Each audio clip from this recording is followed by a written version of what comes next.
The judge asked why I didn't bring the documentation from my safe. My brother smiled. I cleaned it out. He didn't need it. The courtroom went quiet. Then the judge did something nobody expected. The moment my brother Garrett smiled in that courtroom, I knew he thought he'd won. He sat at the plaintiff's table in his tailored navy suit, his attorney whispering something in his ear that made him nod slowly, confidently. Meanwhile, I stood at the witness stand with empty hands and a racing heart, unable to produce the documents that would prove everything I'd been saying for the past 8 months. Judge Eleanor Whitfield peered at me over her reading glasses, her expression somewhere between confusion and disappointment. She'd asked me a simple question. Where was the documentation from my father's safe that I'd referenced in my deposition? The safe that contained the original will, the property deeds, the insurance policies, and 23 years of meticulous financial records that my father had kept. My mouth went dry. I looked at my attorney, Raymond Okonkwo, who closed his eyes briefly, the kind of gesture that told me he was preparing for the worst. I turned back to the judge and said the only thing I could say, "Your Honor, I don't have them anymore." That's when Garrett leaned back in his chair and spoke the words that would change everything. "I cleaned it out. He didn't need it." The courtroom went so quiet I could hear the bailiff's leather belt creak as he shifted his weight. Judge Whitfield's pen stopped moving. She looked at my brother with an expression I couldn't quite read. 8 months earlier, I'd been standing in my father's hospital room at St. Vincent's Medical Center, watching monitors track his heartbeat in green peaks and valleys. Dad had been fighting pancreatic cancer for 14 months, and we all knew we were in the final stretch. He'd called both of us there, me and Garrett, for what he said would be an important conversation. I was 34 years old, a civil engineer working for the city of Portland, and I'd spent the past year driving an hour each way to see him 3 times a week. Garrett was 37, lived 15 minutes from the hospital, and had visited maybe 6 times total. But Dad never said anything about that. He wasn't the type to keep score, at least not out loud. That afternoon, with the October rain streaking the window and a nurse checking his IV every 20 minutes, Dad told us about the safe.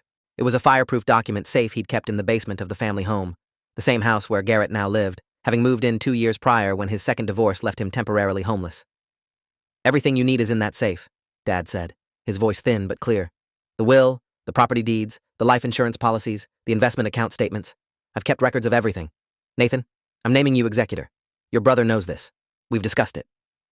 I looked at Garrett, expecting some kind of reaction, but he just nodded slowly, his arms crossed over his chest. Dad had made his decision years ago, and apparently they'd already had this conversation privately. I'd always been the responsible one, the one who paid his bills on time and showed up when he said he would.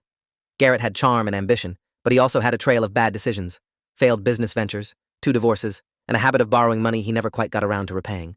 Dad loved us both, but he trusted me with the practical matters.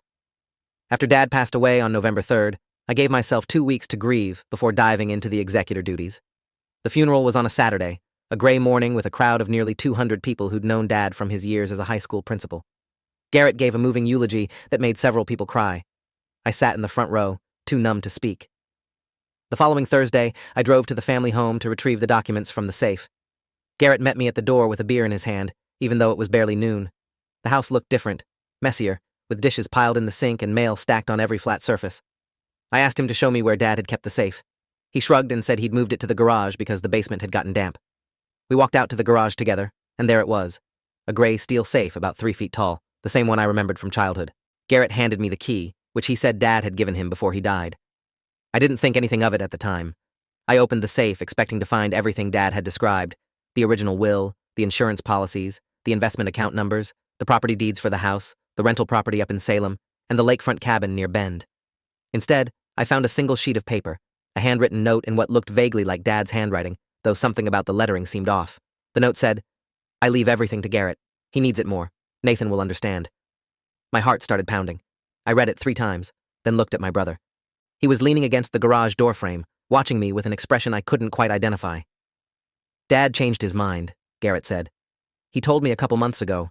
Said he didn't want to make a big deal about it because he knew you'd be upset." I stood there holding that piece of paper, trying to process what was happening. This couldn't be right. Dad had been explicit with me multiple times about his wishes.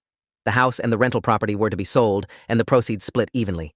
The cabin was supposed to go to me because I'd spent every summer there with him since I was a kid.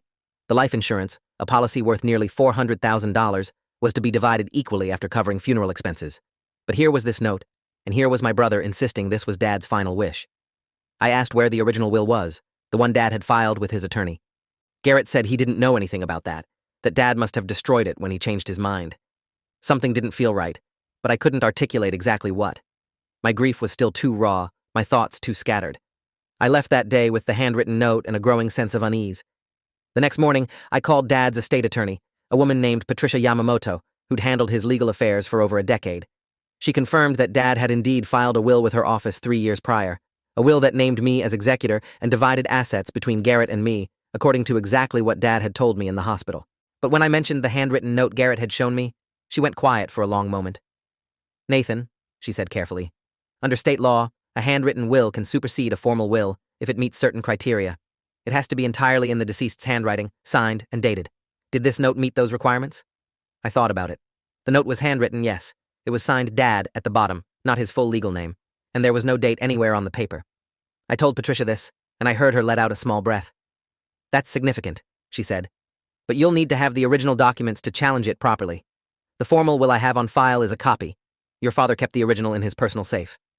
My stomach dropped. The safe that was now empty. The safe that Garrett had been living with for 2 years. Over the next few weeks, things escalated in ways I never anticipated. Garrett filed the handwritten note with the probate court, claiming it represented Dad's final wishes. He also filed paperwork claiming sole possession of the family home under the note's vague language. When I tried to access Dad's bank accounts to pay for outstanding medical bills and funeral expenses I'd covered on my credit card with the understanding that the estate would reimburse me, I discovered that Garrett had already drained them.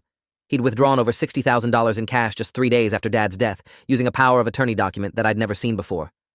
I called him that night, my hands shaking as I held the phone. "What the hell are you doing?" I asked him.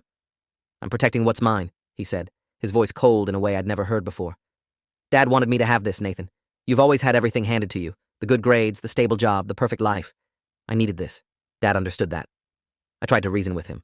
I reminded him that I'd been the one visiting Dad every week, that I'd been the one coordinating his care, that I'd been the one who held his hand when he took his last breath. Garrett just laughed. "And I'm supposed to feel bad because you had more time with him? That's your reward. This is mine." He hung up before I could respond. I hired an attorney the next day, Raymond Okonkwo, a probate litigation specialist with 19 years of experience who came highly recommended by Patricia Yamamoto. Raymond was a serious man in his early 50s with graying temples and a calm, methodical way of speaking that made me feel like I was in competent hands. Our first meeting lasted 3 hours. I showed him everything I had, copies of Dad's original will from Patricia's office, bank statements showing Garrett's withdrawals, the suspicious handwritten note, and the power of attorney document that had materialized from nowhere. Raymond studied each document carefully, occasionally making notes on a yellow legal pad. When he finished, he looked up at me with a measured expression. "The good news is that the handwritten note probably won't hold up in court. It's not dated, it's not signed with your father's full legal name, and the handwriting will need to be verified by a forensic document examiner. The bad news is that your brother has already liquidated significant assets, and recovering those funds will be a separate battle."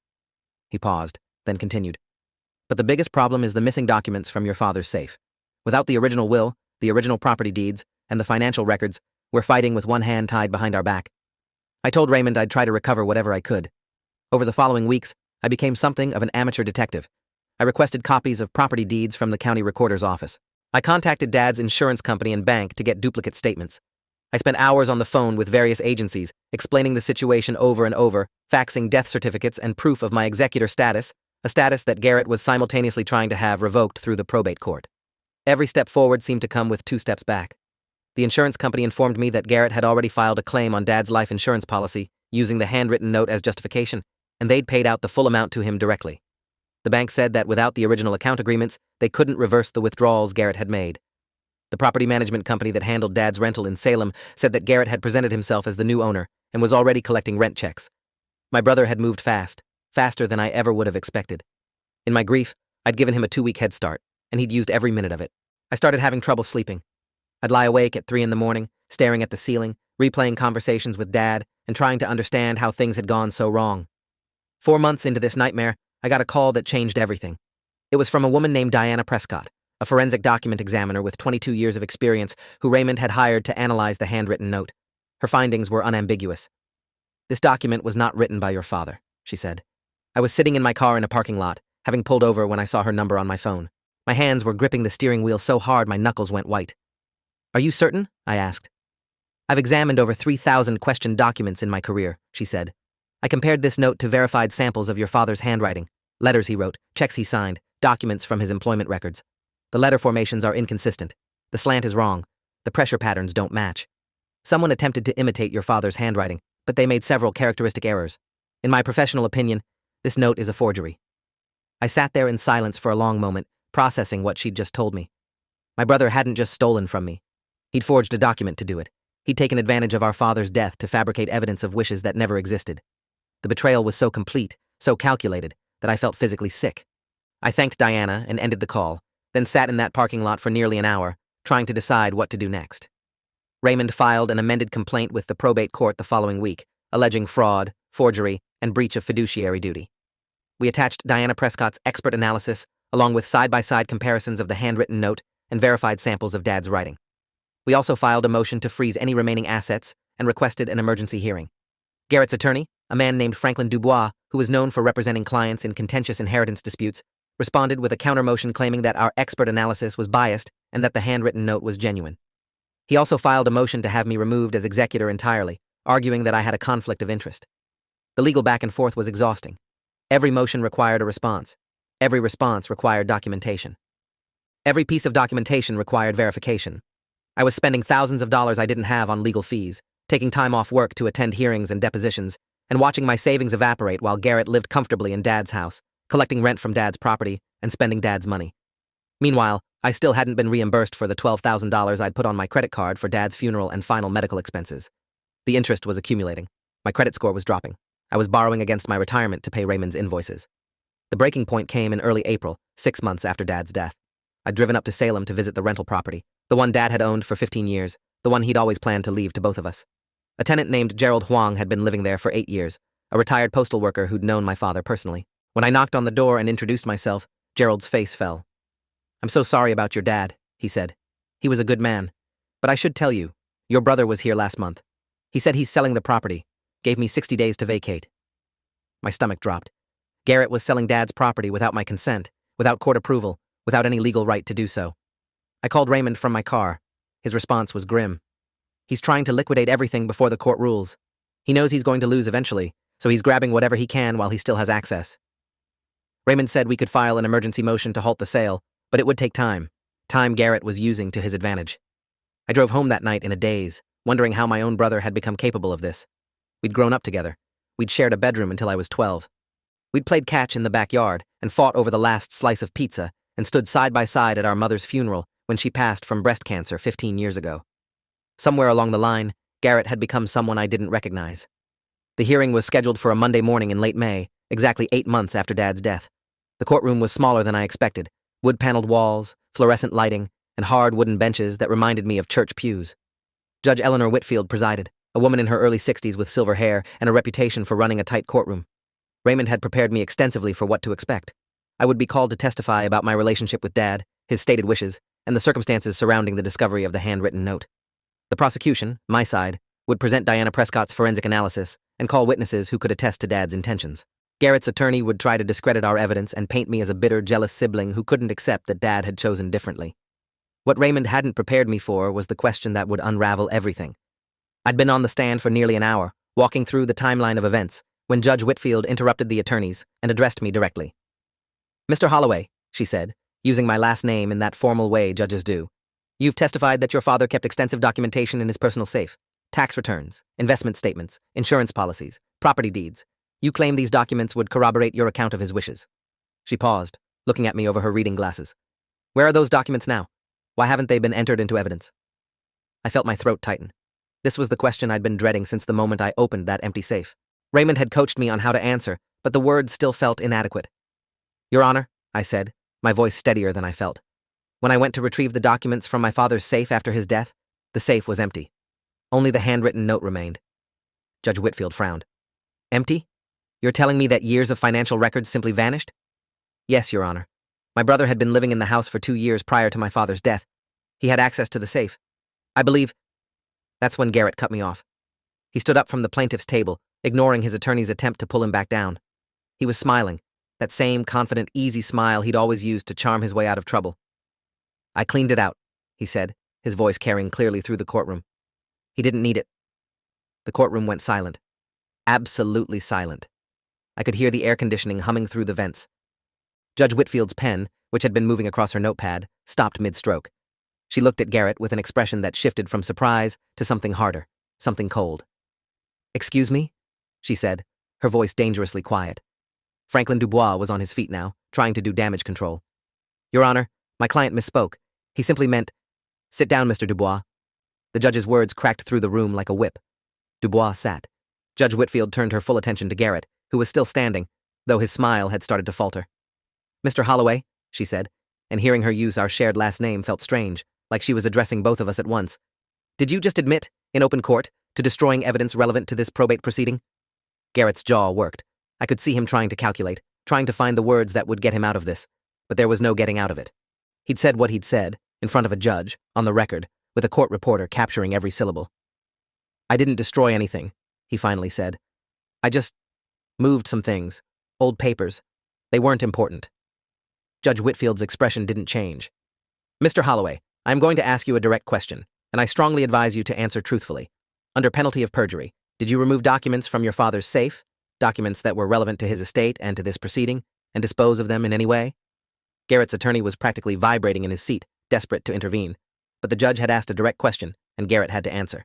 I watched my brother's face cycle through several emotions in rapid succession: defiance, fear, calculation, and finally a kind of sullen resignation. Some of them, yeah, he admitted, but only because they were outdated, old statements and stuff. Nothing that mattered. Nothing that mattered, the judge repeated, her voice flat. She turned to the court reporter. Let the record reflect that the plaintiff has admitted to removing and disposing of documents from the deceased's estate prior to probate. Then she did something nobody expected. She removed her reading glasses, set them on her desk, and folded her hands. Mr. Dubois, she said, addressing Garrett's attorney, I am going to give you 5 minutes to confer with your client. During that time, I suggest you explain to him the legal consequences of what he has just admitted. Destruction of estate documents is a felony in this state. Obstruction of probate proceedings is a felony. Perjury, which I strongly suspect has occurred multiple times during these proceedings, is a felony. She paused, letting those words sink in. When we reconvene, I will be issuing my preliminary ruling. I suggest your client use this time wisely. She banged her gavel and called a recess. I sat frozen at the witness stand, my heart pounding so hard I could feel it in my temples. Raymond came to my side immediately, his face a mask of professional calm, even though I could see the excitement in his eyes. This is good, he said quietly. This is very good. I watched Garrett and his attorney huddled in the corner, their conversation increasingly animated. Garrett's face had gone pale. He kept shaking his head, making sharp gestures with his hands. I could imagine what Dubois was telling him, that he'd just confessed to multiple felonies in open court, that the judge was clearly furious, that whatever strategy they'd planned was now completely useless. I should have felt triumphant. I should have felt vindicated. Instead, I just felt hollow. This was my brother, the kid I'd grown up with, the teenager who'd taught me how to drive, the young man who'd given the toast at my wedding. How had we ended up here, in a courtroom, fighting over the bones of our father's legacy? The 5 minutes felt like an hour. When Judge Whitfield returned, her expression was granite. She didn't sit down immediately. Instead, she stood behind her bench, looking out at both tables, her gaze lingering on Garrett. I've been on this bench for 16 years, she said. In that time, I've seen countless disputes over estates, inheritances, and family assets. I've seen siblings tear each other apart over money. I've seen children contest the wishes of parents they barely knew. She paused, but I have rarely seen such a blatant, deliberate attempt to defraud an estate and obstruct these proceedings. Mr. Garrett Holloway, you have admitted on the record to destroying documents central to this case. You have presented a handwritten note that forensic analysis indicates is a forgery. You have withdrawn funds from your father's accounts using a power of attorney document that I now have serious doubts was legitimately obtained. You have attempted to sell property that is properly part of this estate. And you have done all of this while your brother, who was appointed executor in your father's legitimate will, grieved and tried to honor your father's actual wishes. She sat down, finally, and picked up a document from her desk. I am issuing the following rulings, effective immediately. First, the handwritten note presented by the plaintiff is hereby declared invalid. It fails to meet the statutory requirements for a holographic will, and there is substantial evidence it is a forgery. Second, the formal will filed by Patricia Yamamoto, Esquire, is hereby confirmed as the controlling testamentary document. Third, Mr. Nathan Holloway is confirmed as executor of the estate, with full authority to manage and distribute assets according to the deceased's wishes. She turned another page. Fourth, all assets improperly obtained or disposed of by the plaintiff, including but not limited to the life insurance proceeds, the funds withdrawn from estate accounts, and any rent collected from estate property, are hereby ordered to be returned to the estate within 30 days. Failure to comply will result in contempt charges. Garrett made a sound, something between a laugh and a groan. His attorney put a hand on his arm. Judge Whitfield wasn't finished. Fifth, I am referring this matter to the District Attorney's Office for investigation of potential criminal charges, including but not limited to forgery, theft, obstruction of legal process, and destruction of evidence. Mr. Holloway, I strongly suggest you retain criminal defense counsel. She looked at Garrett with an expression that was almost sad. You had a father who loved you. You had a brother who would have shared his inheritance with you. And you threw it all away for greed. I hope someday you understand the magnitude of what you've done. She banged her gavel. Court is adjourned. The aftermath unfolded over the following months, like dominoes falling. True to her word, Judge Whitfield referred the case to the district attorney. An investigator named Thomas Brennan, a 15-year veteran of the white-collar crimes unit, was assigned to the case. He subpoenaed Garrett's bank records, phone records, and computer files. What he found was even worse than I'd imagined. The power of attorney document Garrett had used to drain Dad's accounts. Forged, using a notary stamp that had been reported stolen from a law office 6 months earlier. The handwritten note claiming Dad had changed his wishes. Written on paper that forensic analysis dated to less than a week before Dad's death, a time when Dad was heavily sedated and barely conscious. There were also text messages between Garrett and an acquaintance of his, a man named Douglas Ferraro, discussing how to make it look right and get the timing down. Douglas, it turned out, had previous forgery convictions. He'd been paid $3,000 to help Garrett create the fake documents. Investigator Brennan laid it all out for me in his office one afternoon, 8 months after the court hearing. Your brother planned this for at least 6 months before your father died, he said. He knew your father's wishes. He knew he wasn't going to get what he wanted through legitimate means, so he decided to take it anyway. I asked Brennan what would happen next. He said Garrett had been offered a plea deal, plead guilty to forgery and theft, serve 2 to 4 years in state prison, and make full restitution to the estate. If he refused the deal, he'd go to trial facing charges that could result in up to 12 years. Garrett took the deal. I didn't attend his sentencing hearing. I couldn't. Raymond went on my behalf and reported back that Garrett had made a brief statement apologizing to the court, though notably not to me. The judge sentenced him to 30 months in prison and ordered him to pay back every dollar he'd taken, plus interest and legal fees. The total restitution amount was just over $480,000, money Garrett didn't have, which meant he'd be paying it off for the rest of his life. I sold the family home that summer. I couldn't bear the thought of keeping it, knowing what had happened there. The rental property in Salem went too, with Gerald Huang receiving a generous moving assistance fund from the proceeds. I kept the cabin near Bend, the one Dad had always wanted me to have, and I visited it for the first time since his death on what would have been his 73rd birthday. Sitting on that cabin's deck, watching the sun set over the lake, I finally let myself feel everything I'd been holding back.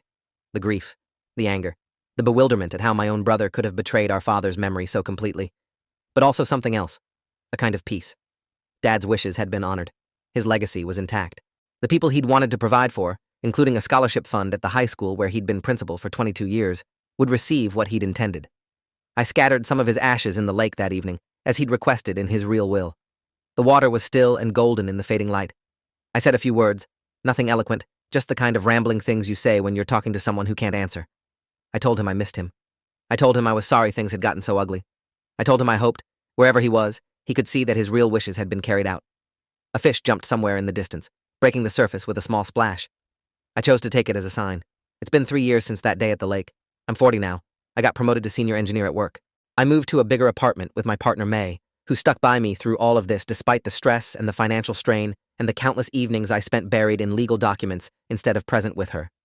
We're talking about buying a house, maybe something near the cabin, something with a view of the water. Garrett gets out of prison in 4 months. I haven't decided yet whether I'll speak to him when he does. Part of me wants to understand, wants to salvage something from the wreckage of our relationship.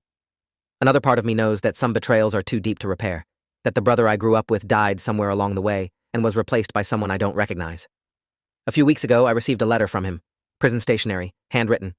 It was 3 pages long and full of apologies.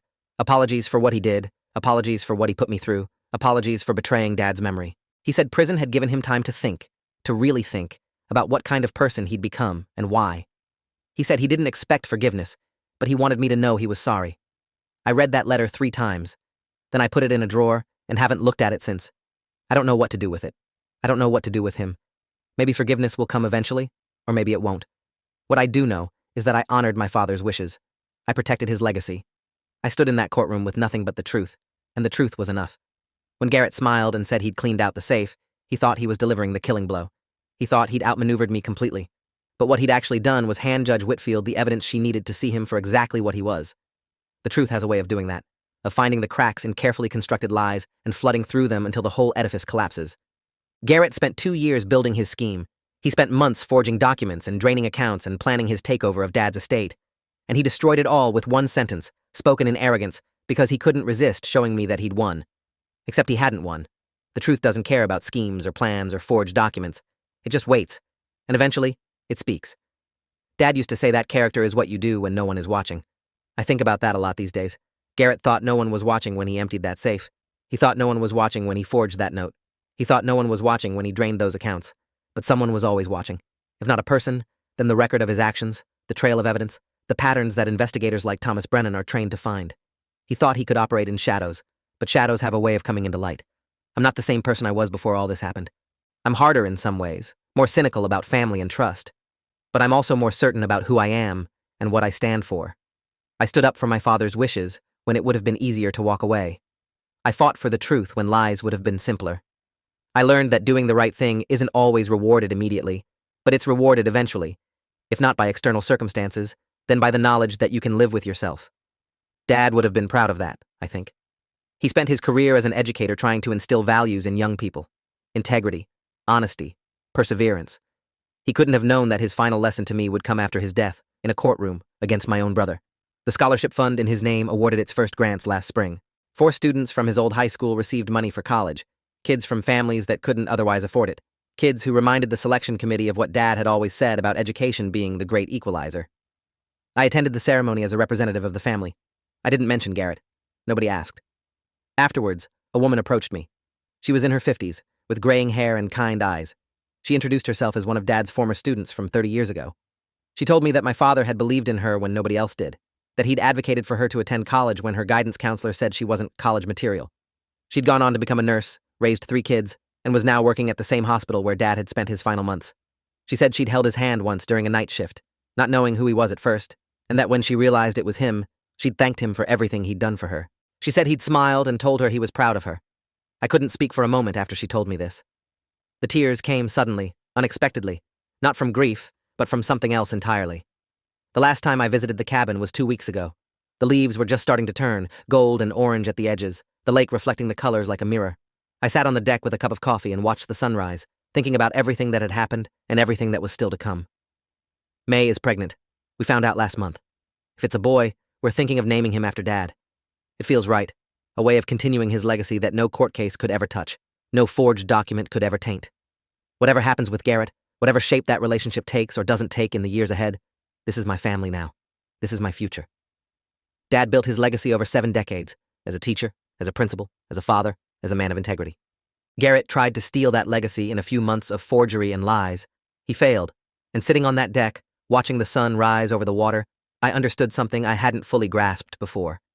Legacy isn't about money or property or insurance policies. It's about the lives you touch. It's about the people who remember you and how they remember you. It's about the values you pass on, the lessons you teach, the love you share. Dad's legacy lives on in the students he taught, in the scholarship fund bearing his name, in the memories of everyone who knew him. It lives on in me, in the values he instilled, in the way I try to treat people with honesty and respect. And someday, it will live on in my child, in stories I'll tell about a grandfather they never met but would have loved. Garrett couldn't steal that. No one can. The day I stood in that courtroom with empty hands, facing my brother's smug smile, I thought I'd lost everything, but I hadn't lost anything that mattered.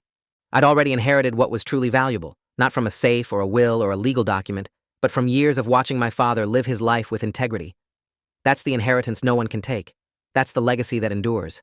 And when the judge did something nobody expected, when she saw through Garrett's lies and delivered the justice my father deserved, I realized that the truth has its own kind of power.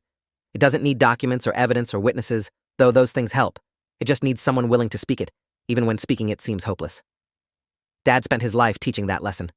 In the end, he taught it to me one more time. Thanks for watching till the end. Make sure to subscribe and like to not miss the next story.